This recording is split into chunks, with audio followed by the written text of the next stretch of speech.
So, as each day has gone by so far in Brown's camp, I have noticed that Donovan Peoples Jones has been taking more highlights, has been the apple of a lot of people's eye in training camp, and just has been flat out improving at a rate that is much accelerated than even what I thought he would be capable of at this point, which begs the question, what's his ceiling? Where's he going to get to? And what's his role going to be if he is ready to give a role for a winning team right now? Like, what's that going to be? And who does that spell bad news for in the future?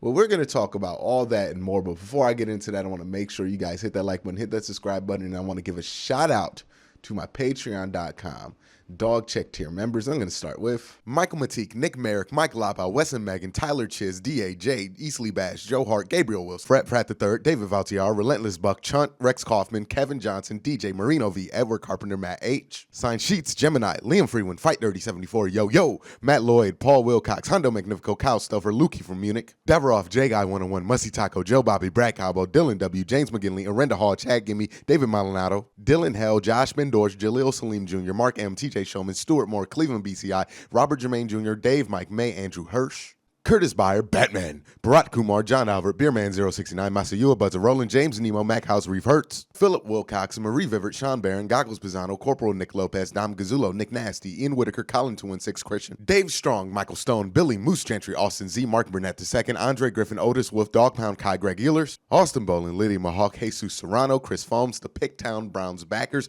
Max Neelakenko, Mark Khan, Max Al Dojo, and Water Bear Marketing. Again, guys, thank you so much for the support. It means a ton. Now, let's talk about Donovan Peoples-Jones and his future.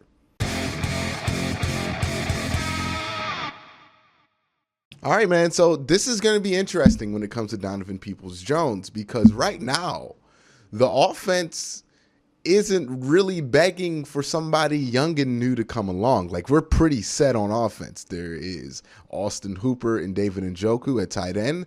The short-term replacement and long-term replacement for at least David Njoku or Austin Hooper would be Harrison Bryant, so they got that settled. Offensive line is pretty set, and then you look at the quarterback position, you would hope that's set. The running back position is long-term set. They've inked both of those running backs to long-term deals. And then you look at the wide receiver room, and it's set. It's Odell, it's Jarvis on a team that's going to run a lot of 2 wide receiver sets, maybe some 3 wide receiver sets, some 4 maybe out of shotgun, but not going to be putting a ton of wide receivers out there. And even if you are, you got Rashard Higgins, you got other options there. But then here comes Donovan Peoples-Jones, and he keeps playing well, and he keeps playing good, and on one hand, if you're just looking at this stoically without like any kind of emotional connection to the team, this is extremely fortunate.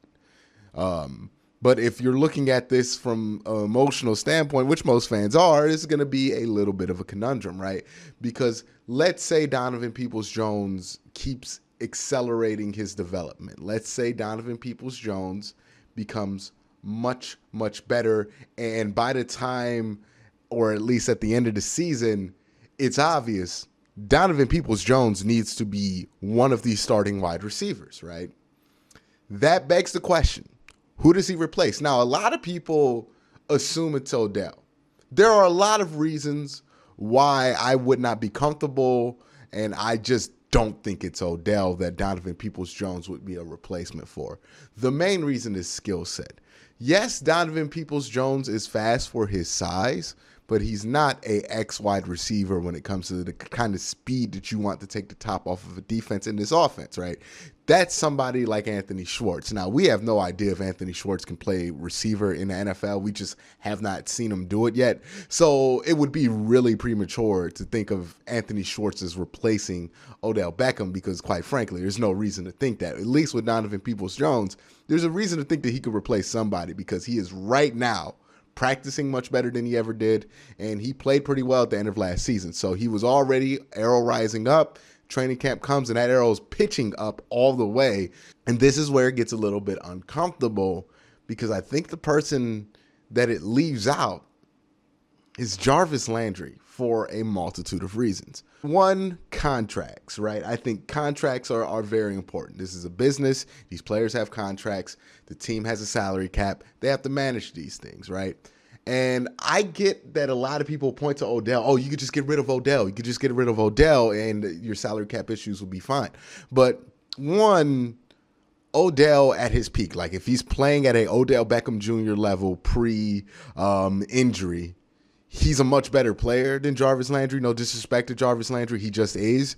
And he has 2 more years left on his deal. He signed to 2023, the end of the 2023 season, so he has a longer deal. And the most expensive part of his deal is already paid for.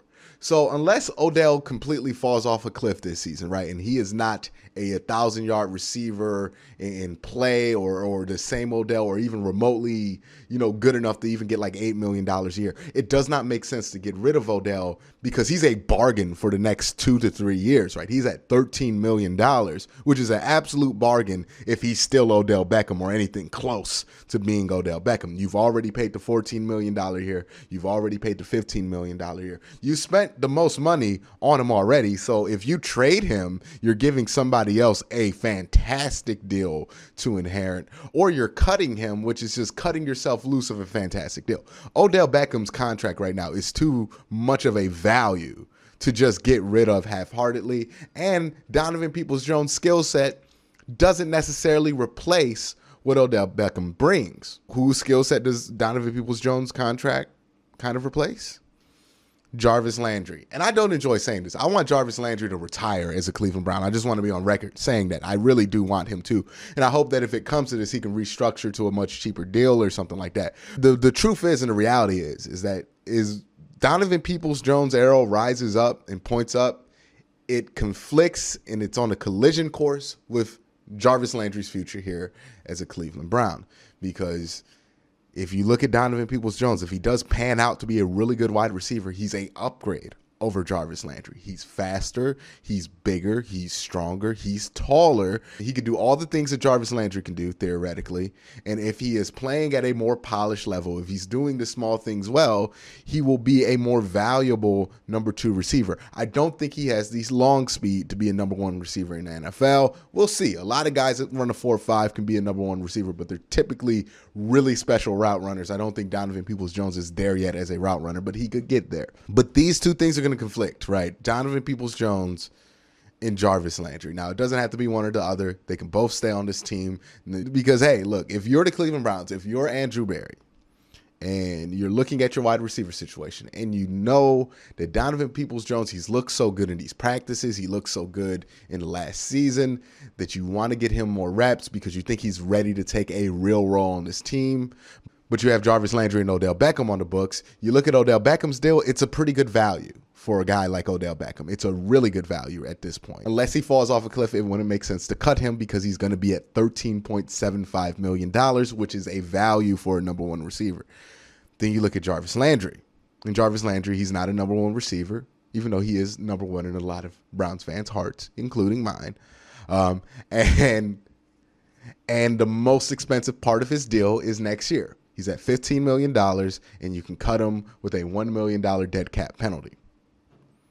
It might make more sense to cut Jarvis Landry. And again, I don't want this to happen, but I just got to think about this realistically. It might make sense to cut him, especially if Donovan Peoples-Jones looks ready, because you got to find a way to get him playing time, 1. And 2, if you feel like he's ready to take a second wide receiver role or take Jarvis Landry's role, then why would you keep Jarvis Landry on the team at $15 million?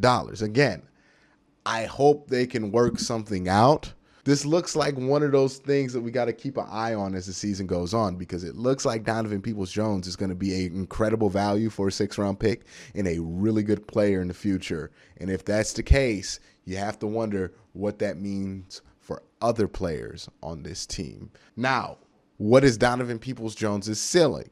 It's really early to say. This is a guy who has an incredible pedigree athletically. Like, he was the number 1 receiver in his recruiting class, but then he went to Michigan. He's from Detroit, so it's excusable that he made this decision, but Michigan doesn't have the greatest coaching in the world. I don't think that program does a good job developing guys. You could just name a list of 5-star athletes that have come through Michigan and come out as late round draft picks. It is not Alabama, to say the least. It's not Ohio State. It's not LSU. It's not one of these factories that bring in 5-star talents and pump out first-round picks. They have not had a history of doing that, to the point of where I feel like people overdraft Michigan players because they feel like there's extra value in there because they don't respect the coaching and the development going on that program. He has a similar athletic profile to a guy like A.J. Brown.